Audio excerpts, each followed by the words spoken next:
So glad we're all here today in the new sanctuary of the Metro East Unitarian Universalist congregations, and greeting to those watching service remotely. This is a welcoming religious community. We are so glad you're all here. I'm Amy. My pronouns are she, her. And I'm delighted to welcome you all here today on the first day of Pride Month. Happy Pride, everyone. It is so good to see you all here, whether new, longtime members, or returning folk, and I hope that you will all take time in coffee hour to reach out to someone new and say hello and offer them a welcome.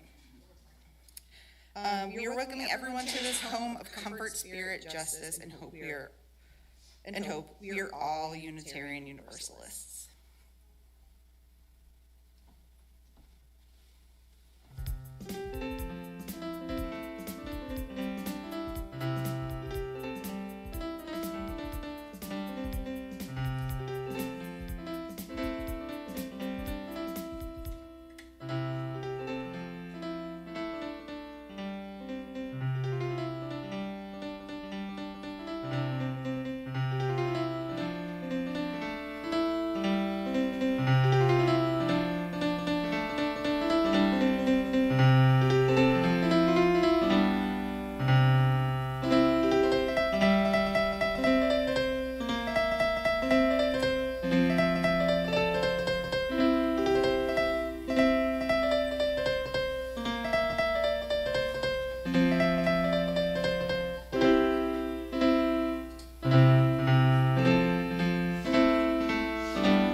Okay, so the chalice lighting. I'm going to have Jesse come up and light the chalice. An important ritual in the Unitarian Universalist faith is the lighting of our chalice. Unitarian Universalists have many different interpretations of the flaming chalice, including the light of reason, the warmth of community, and the flame of hope. If you are watching elsewhere and you have a chalice or candle, please light it now, as we will all join in saying the unison words projected on the screen. We cast not our eyes below. We say to ourselves, we are how we came, wounded from struggles, triumphant in our survival, entitled by birthright to belong to this, the only humankind there is. Saying, I'm included, I belong, I am here, and I will be and do. I will breathe joy into desolation. I will breathe peace into conflict. I will breathe life into destruction. I will be the earth I wish to see. I am growth and hope and glee. And that's Ma Teresa Tet Gustilo Giardo.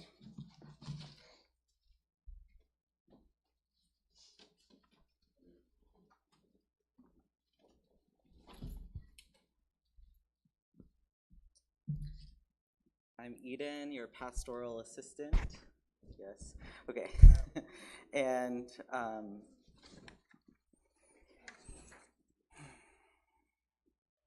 let us center our souls and our hearts and minds for this prayer.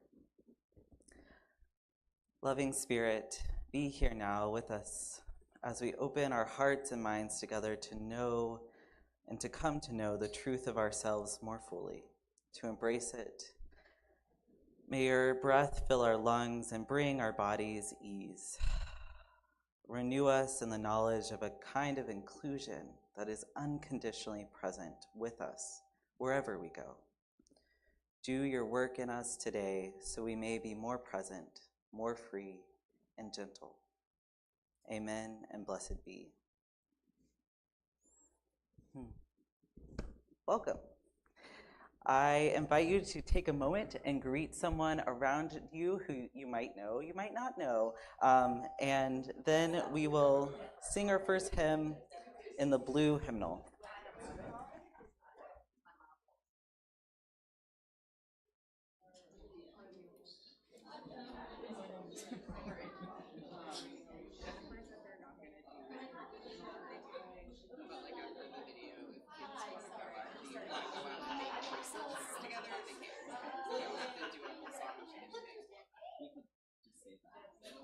I think we can just say, hey, if you want to make bracelets.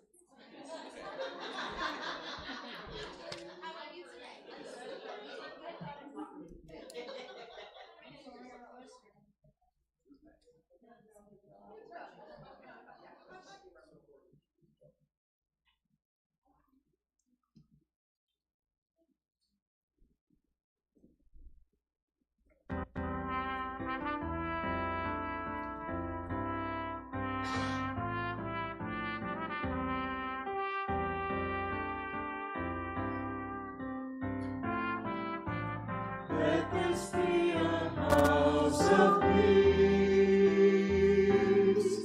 of nature and humanity, of sorrow and elation. Let this be our house, a haven for the hearing, an open room for question and our inspiration. Let this be a house of peace. Let this be a house of peace. Let this be a house of freedom. Guardian of dignity and worth held deep inside us. Let this be our house, a platform for the free voice, where all our sacred differences we shall not divide us. Let this be a house of peace. Let this be a house of peace.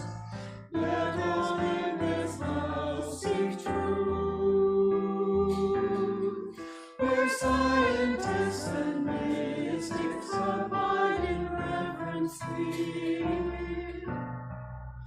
Let this be our house, the house of our creation,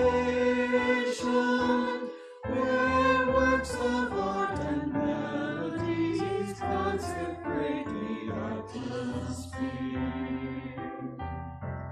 Let this be a house of peace. Let this be a house of peace. Let this be a house of prophecy. May vision for our children be our common theme. Let this be our house of faith and lore and legend, a trove of ancient story and cradle of our tender dreams. Let this be a house of peace. Let this be a house of peace. Let this be a house of peace. Let this be a house of peace.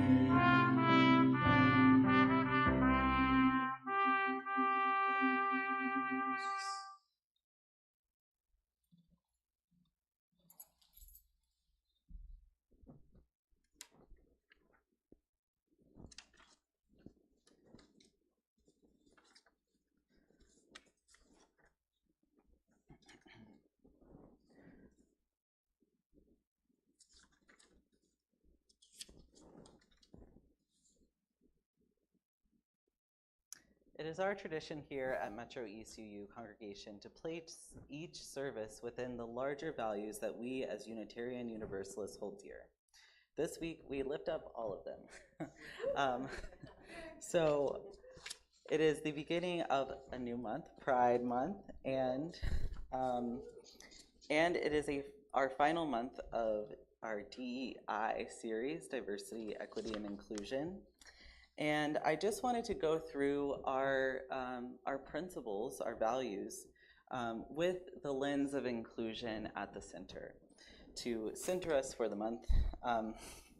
And I wonder around this idea of inclusion, this belief of really knowing I belong, of having agency to do belonging, to be belonging.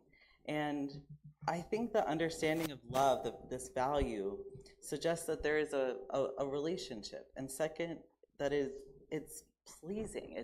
It's knowing that this is where I'm supposed to be. What love might guide us to do in relationship with inclusion is understanding that love is an action. Come sit with me. Let's enjoy some food together. Like that kind of giving, that kind of inclusion that comes just from the place of being with each other, and love, in a relationship, to knowing this belonging and interdependence, and you being you in the presence of community with me or with each other, right? And all of us here makes each of us more whole, in a way that we are all dependent on each other. People coming together maybe to clean out a storage unit, or saying your problems are mine. We show up so we know we are a community, and you don't have to do it alone. That's interdependence. That's inclusion. We also have pluralism. Inclusion speaks of a common ground, but it doesn't deny these particularities of the personhood growing up from the same soil. So it says, yes, inclusion is here. And be what you are. Do what you do. Love what you love. That's the beauty of this. Justice is the action of inclusion. It can't be a thought.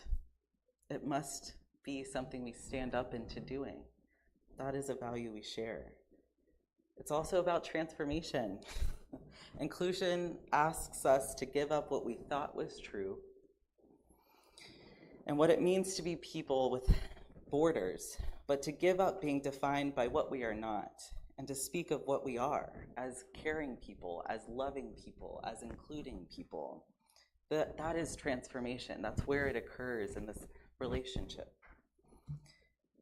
Also happens in generosity. You know what? I can't know what another person is thinking. Maybe they act in a certain way that I might disagree with, and that's okay. That's okay. We can be generous with each other and give each other the benefit of the doubt. Equity. We are all here and have the power to create change that we want to see. We're all equal in our power to hold that. We like democracy. We like having everyone having a voice. That's something we like. And it's to speak of inclusivity of power, to be able to speak that. So that is a way we are locating ourselves within the tradition. And yes. And so as we locate ourselves in the traditions, I would like to read our reading for today. Great. This comes from Richard Schwartz from his book, No Bad Parts. How we relate in the inner world will be how we relate in the outer. If we can appreciate and have compassion for our parts, even the ones we've considered to be enemies, we can do the same for the people who resemble them. On the other hand, if we hate or disdain our parts, we'll do the same with anyone who reminds us of them.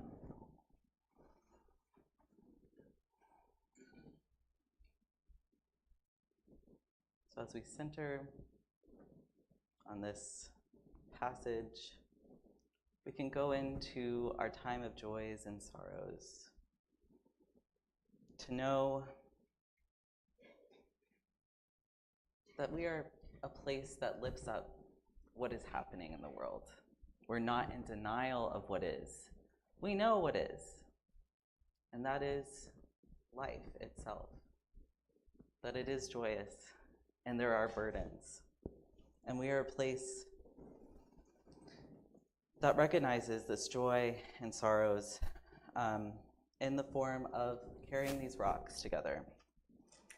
So I welcome you to come down and be human together, right? We're people who need also the ritual of placing things down. And so I invite you to come into this place in a renewed way, to be able to put down your joys and your sorrows, to celebrate together, to be grieving together, to allow the week to be what it is, allow the future to be what it is, but to know you're not alone in it. So as we do that, I invite you to come down the aisle over here and then choose a stone, place it in the water as a symbol of what you carry in your heart. Then return down the aisle on my right, back along the edge of the sanctuary. If you are not able to navigate this for any reason, just raise your hand and someone will place a stone for you. Because in this place, we bear another burden. We bear one another's burdens and share in one another's cares. Let us be in a spirit of prayer and meditation.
So now is our time for all ages. And we invite everyone to watch our video for today's time. Today's theme is having the courage of inclusion.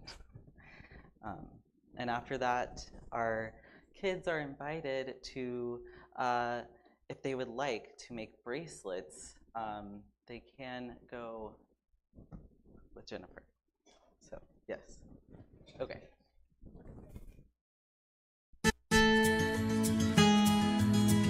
And now, what do you do with a problem? Written by Kobe Yamada, illustrated by Mae Bessem. I don't know how it happened, but one day I had a problem. I didn't want it. I didn't ask for it. I really didn't like having a problem, but it was there. Why is it here? What does it want? What do you do with a problem? I thought. I wanted to make it go away. I shooed it. I scowled at it. I tried ignoring it, but nothing worked. I started to worry about my problem. What if it swallows me up? What if my problem sneaks up and gets me? What if it takes away all of my things? I worried a lot. I worried about what would happen. I worried about what could happen. I worried about this and I worried about that. And the more I worried, the bigger my problem became. I wished it would just disappear. I tried everything I could to hide from it. I even found ways to disguise myself. But it still found me. And the more I avoided my problem, the more I saw it everywhere. I thought about it all the time. I didn't feel good at all. I couldn't take it anymore. This has to stop, I declared. Maybe I was making my problem bigger and scarier than it actually was. After all, my problem hadn't really swallowed me up or attacked me. I realized that I had to face it. So even though I didn't want to, even though I was really afraid, I got ready and I tackled my problem. When I got face to face with it, I discovered something. My problem wasn't what I thought it was. I discovered it had something beautiful inside. My problem held an opportunity. It was an opportunity for me to learn and to grow, to be brave, to do something. It showed me that it was important to look closely because some opportunities only come once. So now I see problems differently. I'm not afraid of them anymore because I know their secret. Every problem has an opportunity for something good. You just have to look for it.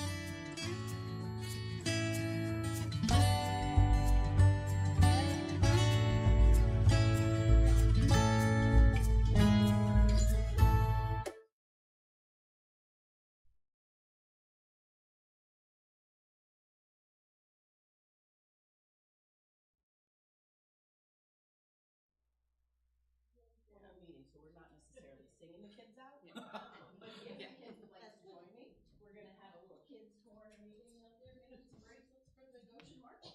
Woo! Hi.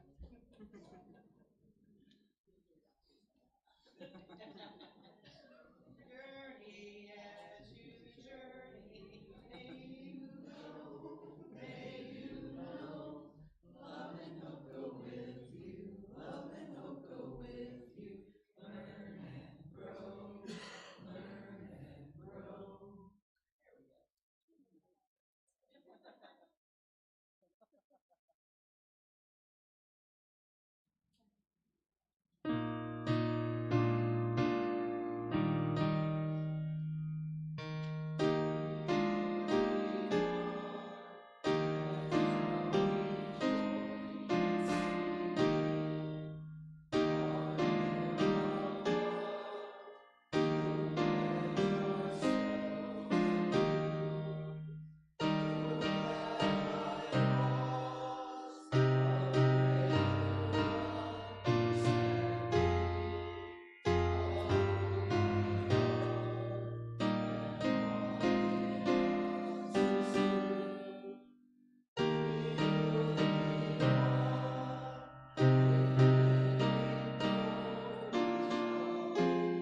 the title of today's message is Including Ourselves, Reparenting the Past, to be present now, to make way for who we really are.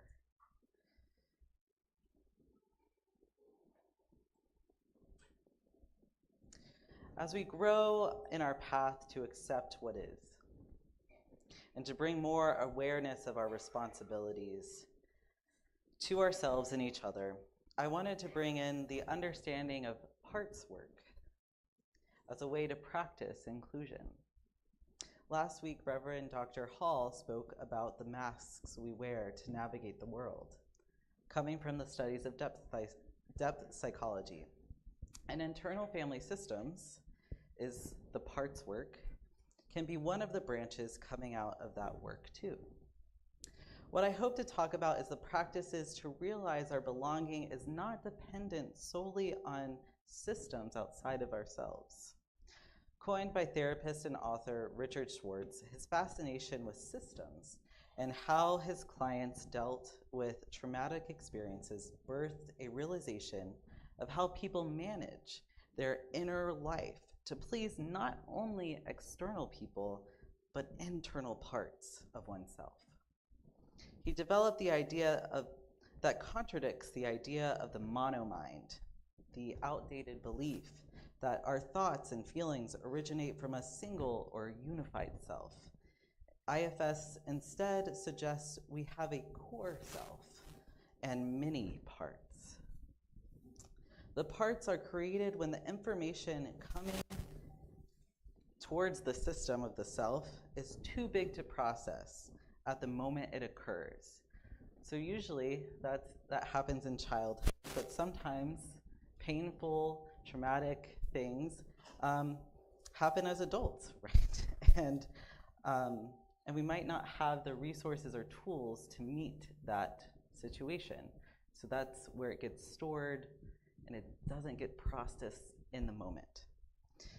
So I think about one of the ideas so that's a lot of heady stuff, but I'll get to some explanations to some of this experience. So I think about the social trauma of racism or classism or homophobia, transphobia. So think of a kid and yourself or someone else, just bring to mind someone. And this kid learns they can't go over to their friend's house because their parent or caregiver says, we don't play with kids like that outside of school. The message being, you belong in my family only when you play how I want you to, which in a child's eyes makes no sense because it is putting ahead something of belonging rather than the love or the inclusion that one knows in their heart. I think about the social grooming of straight culture or cis-het culture. When someone shares their gender and this shares maybe feelings for a friend or and this is only seen as something outside of the norm, or don't you have a crush on somebody of your opposite gender? You know, always has to be that kind of question implicit. And this kid might feel, who do I belong to? How do I navigate with that kind of information? And when they internalize this message, they might start developing managers or parts who try to distance themselves from certain people they shouldn't be playing with or certain people they shouldn't have feelings for. And it cuts off the heart, the spontaneity, the realness of life itself, and relationships with others and ourselves. And you know, there's a part who desires to go to the friend's house is now exiled in the wilderness of the subconscious. So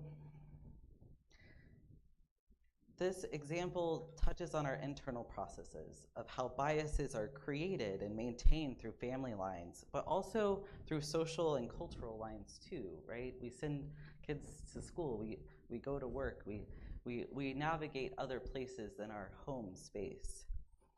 And yet, I wonder what this work can do to create inclusion, and no matter where you are. So when we have parts who do not know they are within a system or do not know that they belong, they do not feel included. We are who we've been at every point. And this is, I think, the nature of pride, and the work of pride is remembering that we weren't wrong, that there was actually a right happening. There was a goodness, a life-giving happening between relationships that were other. But having pride and going back to those parts of us and to those situations and say, you know what? What was happening, and that's okay. And that's loving, and that's okay. And I just wanted to share how this played out in my life. When I started learning how to speak to myself as a loving parent would, more parts of me started to show up, to be heard, to be healed. And one of those parts is my transness, who believed he was a mistake. He belonged in the wilderness of my soul and subconscious. He wondered why his mommy didn't see him and made him dress up in dresses. Couldn't she see me? He wondered. Up to that point, I had focused maintaining my energy on my femininity, curating my looks and hair so maybe I could convince myself to see what other people saw when they looked at me. This behavior would be a manager, the mask I would put on.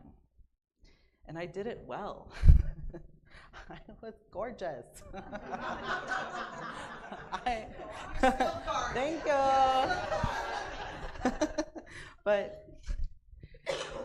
And this other part of me might impulsively buy more boy clothes or masculine clothes, but wouldn't wear them, or distract by saying, we're too broke for that, or I'm too busy, I need to keep studying to buy a new wardrobe. Through working with my parts, the one who is this wild man in the wilderness, the one who is spending so much energy maintaining my looks, and the one who would allow extreme measures when needed, I help them all relax and see them, that you're not alone. I know that you feel alone, but you're not alone. I could trust that this effort would not be there if a part of me was not in exile, right? I wouldn't spend 2 hours putting on my whole wardrobe. Was probably evidence that there was something going on. That wasn't just what normal people did. And so out of that way, I started to come out of denial. And I comforted the parts of me who believed they were losing everything by integrating. My Southern Belle self felt like this was death. Someone had come into her house and smeared dust over her drapes. This is not right to let this wild man in. So I had to reassure her that her femininity could take a different role, could be inside rather than outside. And maybe she could help pick out clothes for this wild man. That she could use her creativity that she had to do, when she needed to feel inclusion, that she could have a different role. And I think this is the goal of working with parts, is to realize it's not to get rid of them. Maybe if I appease the Southern Belle part of me, she'll just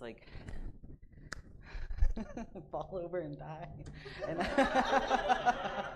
And I know that's maybe what the wild man wants. He's like, get out of my house, this is mine.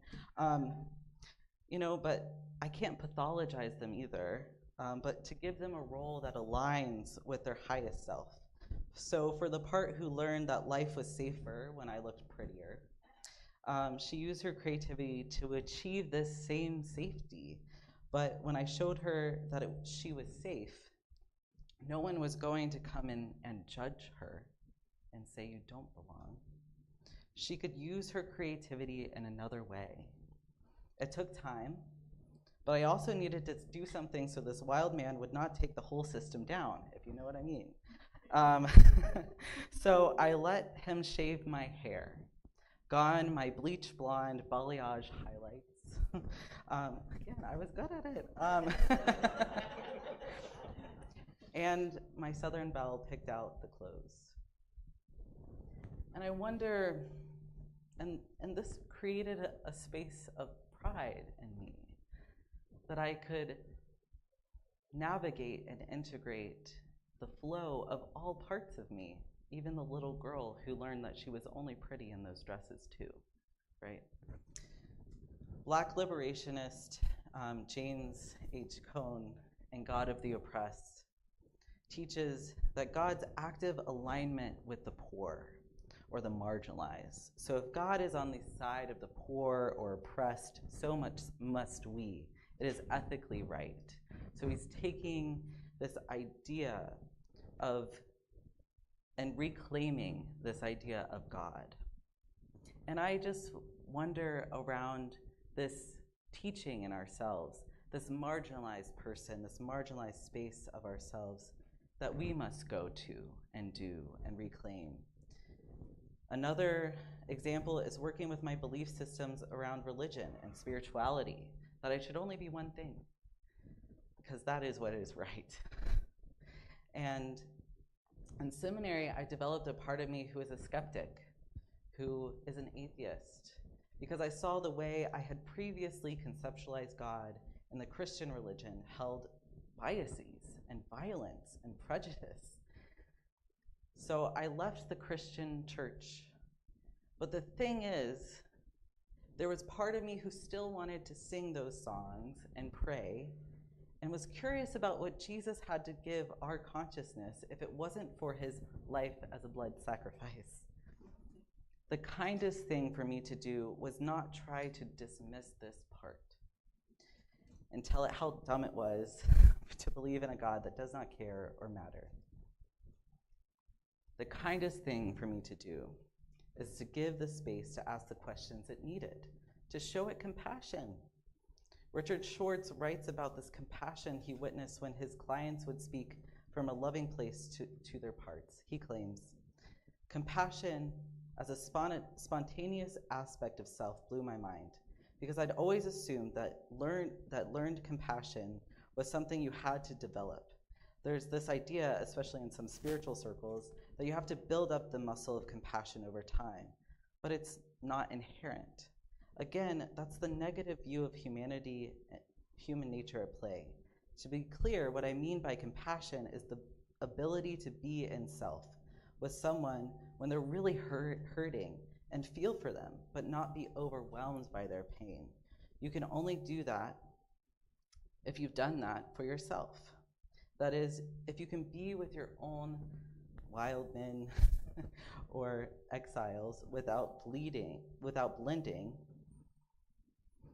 then you can do the same for anyone who's in pain sitting across from you. This is integration. And this is the possible integration that I've found as a Unitarian Universalist, to offer this space of inclusion to the plurality of myself, of belief that within us is so without. Because every time I pray, I know there is a part of me who believes in nothing, but they step aside and gives itself over to the smaller parts of me who only understand life where there is a God. My atheist serves my deist internally. And that is the ministry of the agnostic in me, to allow for the story to flow, because the younger parts of me need it. This is queer, this is spiritually fluid, this is nonviolence. And it's because I've been there, I am there. And this is also a give and take. I also know that I need to meditate with my atheist and to know that he can also be away from all the stories, right? So it's not one way, and it's not one way of how to nurture our lives spiritually. There's many ways, and we must do all of them. And this is the faith of the UUs playing out at a micro level that makes way for it to be done in our communities who insist on uniformity and not plurality. All is welcome. What a beautiful vision of what could be. And it starts with us. We are all to do this work and to do it with courage and pride, because it's the work of coming out and falling into ourselves, being vulnerable, being a bit playful too. It might not be as drastic as shaving your head or transitioning. Whatever it is the kindness, this compassion and love that allows us to be included wherever we go, right? Because I take my man, my wildness, and he is here in front of you today. My femininity is still here too, but I know how they walk in alignment with each other and integrate with each other. This is self-knowledge, and this is what we are called in any path to do as your path of self-knowledge. It's there for you. And I know that maybe other people would be uncomfortable by this, that I sit so lovingly with all of these parts, or maybe the discomfort that maybe they can't sit with all of their parts, and that their own exclusion internally is playing out. And I might find that, I go to places that, if they knew I was trans, right, they might not let me come in. But I hope that we are making a world where more people are able to come out and able to be themselves, because no matter what, where I go, I bring myself with me. And that's beautiful. And so can you, and so do we, as a pluralist and Unitarian and Universalist faith.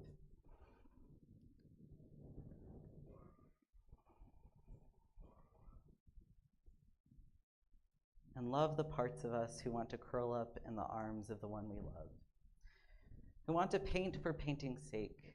I mean, all of these little things that matter so much, that we don't allow. I'm not a painter, I'm not a teacher. Well, you can still paint, you can still teach your stuffed animals, right? Like, there's an okay place to be your child's self,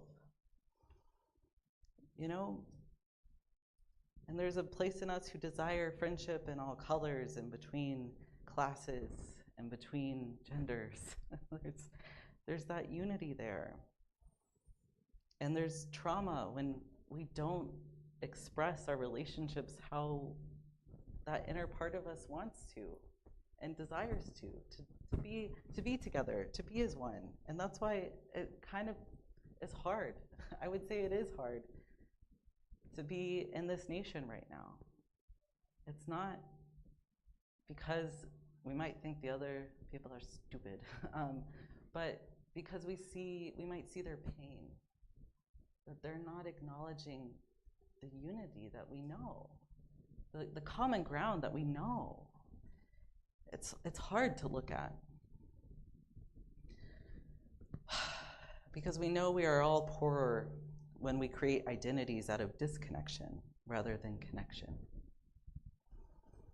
When people ask me how they can be better allies to the LGBTQ community, I think there are very vague ways to do that. I say, like, using pronouns and not assuming assuming what gender a person's partner is, or et cetera. But I ultimately wonder if it's not the work for cis and straight and the wide umbrella and outside of that umbrella of all of our labels and identities, that there could be work done now on how you relate to these identities, who find comfort and safety in identifying this way, and maybe renewing a different kind of safety that is built on connection, and realizing that this identity is not dependent, this safety is not dependent on creating borders or protections. There's a different way.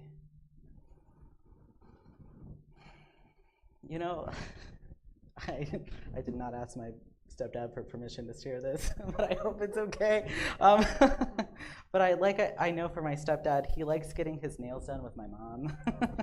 And that's stepping out of the role of what it's assumed to be an activity that a cis straight man does. which is queer. But whether or not he would claim that label, it doesn't matter. Hopefully. He's doing something that nurtures himself and something he can do with my mom. Like, that is intimacy. But I say this, that things can be a little different, and we don't always have to go through the naming and labeling, but to maybe do still the work of acceptance, of saying, even though I'm a man, I like to get my nails done. That's beautiful. Because it's not kind or loving to allow these parts of ourselves to wander in the wilderness of our subconscious. Our faith is one that invites new revelations and creations of meaning. So why would we live in our secrets if they aren't meant to be lived as our very lives? They're placed in us for a reason. They're realized for a reason. There's nothing wrong. So I wonder if we can practice for a very short amount of time to be present with all of ourselves now. And I want to leave you with this vision I had. Sometimes reality bends itself in a mystic way. One time I was driving my car and I stopped at a stoplight and I watched an old man walk across the way.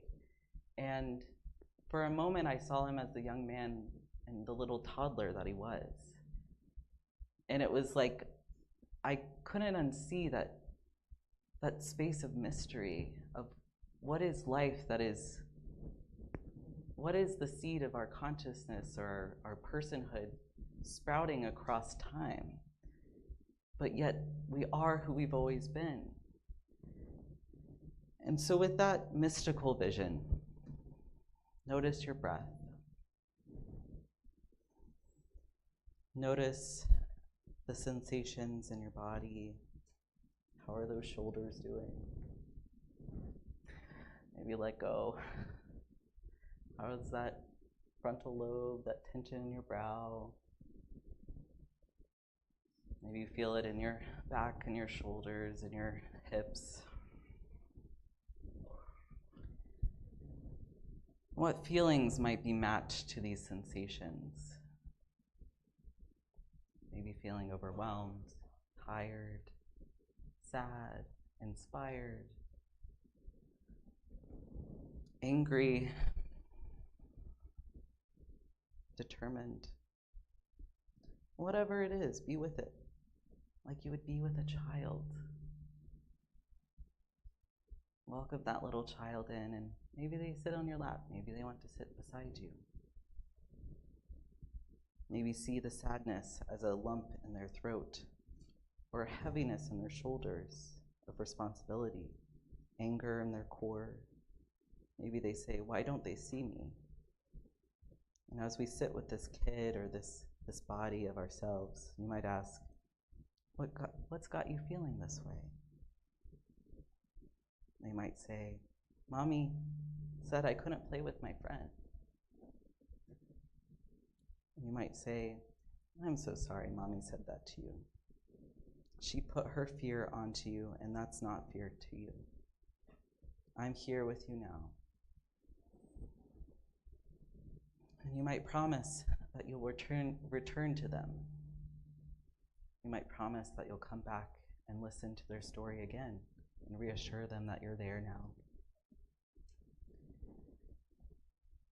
And maybe promise them that you'll give that friend a call, or if someone says something so limiting, that you will correct them on their behalf, because their pain is your pain.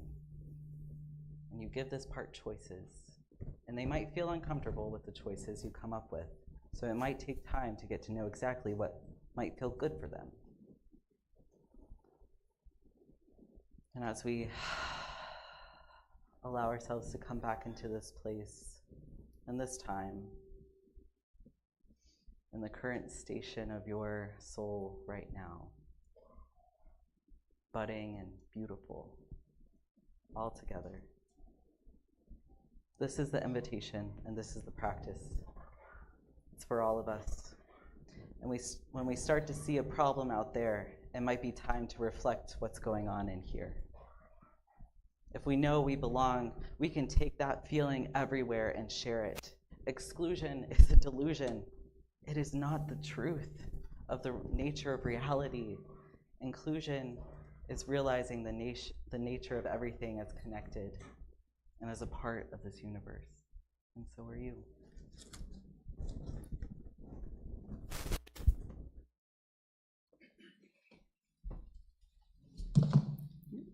Thank you, Eden. Okay, trying to come back into myself now. You really took me out of that. Okay. Okay, so as Nathan passes around the offering basket, I offer a gentle reminder that this community of faith is supported only by your giving. Stewardship is more than just financial donation, but is also about donating time, talent to help our church.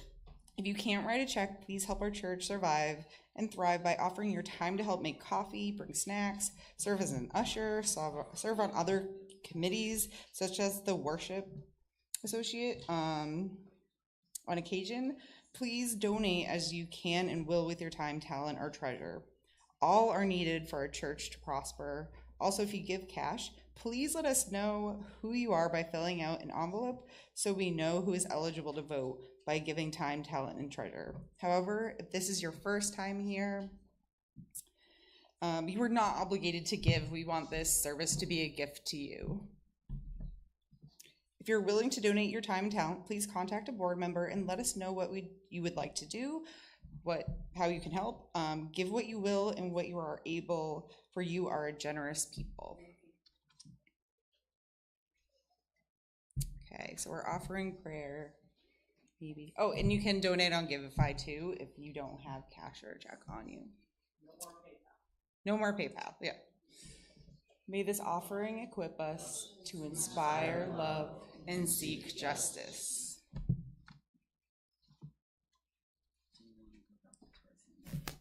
We're just gonna miss a hymn. You skipped a hymn. I'm sorry. Oh, okay. Are we over? Sorry, I jumped right in. Announcements. We have breakdown today and setup next week. One thing we want to mention is please double check the front and back doors to make sure they are locked when the last person leaves on Sundays, because the doors were open last week. We don't want to do that. It was a Sunday where Alex wasn't here and I left early. Yeah. So if everybody can take responsibility to check before you go, we would appreciate that. Yep. Okay.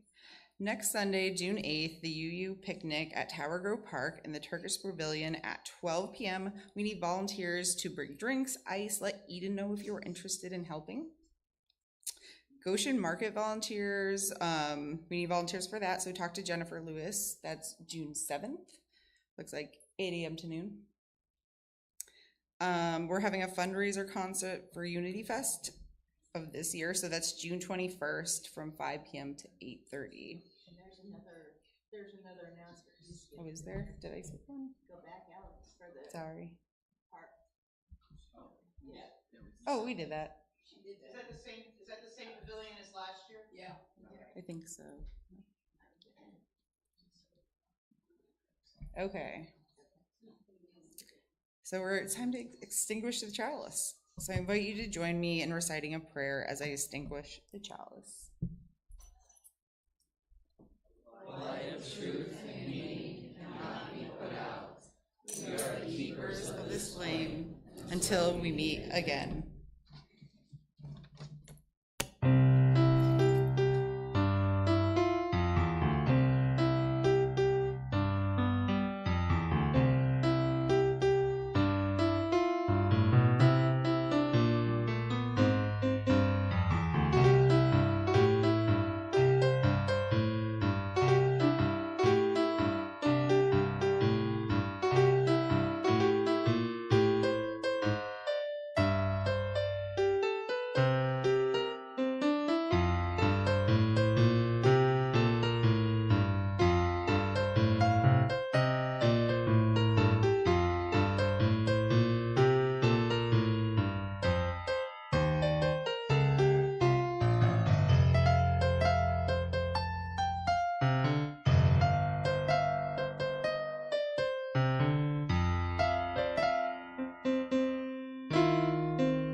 mean, I guess I could say something. Okay. Great.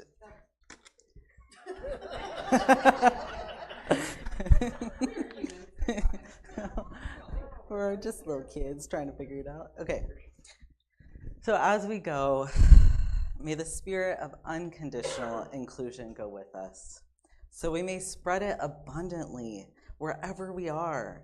May we go with the strength to be gentle and tender with ourselves. May the love of all that is flow through us as our very lives. Go in peace, friends.